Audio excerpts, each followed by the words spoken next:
which reboot are you more scared about?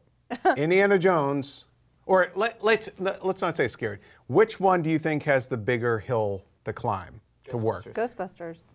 rather than Indiana Jones? I am not saying I am personally more okay. So on a personal level, And just to give you guys some context, the Indiana Jones thing is that Chris Pratt might be taking over as Indiana Jones in a reboot of the series. And Ghostbusters announced the news is that Kristen Wiig, Melissa McCarthy, Leslie Jones, and Kate McKinnon are your new Ghostbusters in a female-led reboot. Continue. So on a personal level, I love both of those. Like I loved Ghostbusters the movies, and I love Indiana Jones the franchise. I think if I had to tip the scales a little bit, I was more attached to Indiana Jones.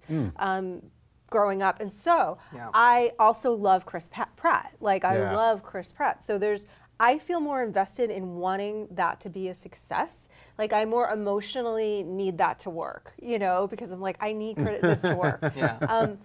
Ghostbusters, though, I think, just from what I've seen, and again, I don't know how your average person would respond to it. It seems like it does have the bigger hill to climb. It doesn't mean that I am more scared for it. I think it's going to be exactly whatever it is. We have incredibly talented people involved there. And look, folks, just because there's new blood involved and it's going to look different and seem different than the old one, doesn't mean the old one, you can't pop it in and watch it again. You have a Ghostbusters game, you had the cartoon, you had 2 Ghostbusters movies.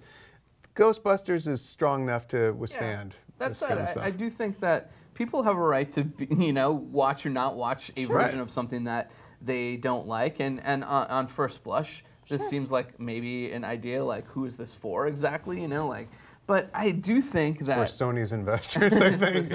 Well, I mean, and also it's been a long time since we've had a Ghostbusters thing. I thought Dan Aykroyd made an interesting, I think it was Dan Aykroyd who made this comment, who said, it actually was Ivan Reitman, who said, if you cast all male Ghostbusters, those guys are all going to be judged against the original cast. Right. If you do an all-female cast, it's like, okay, people might not initially, and this is not Ivan Reitman talking to me anymore, it's me. But if you cast female Ghostbusters, there's not as much discussion about that. It's more like the idea you like or you don't like.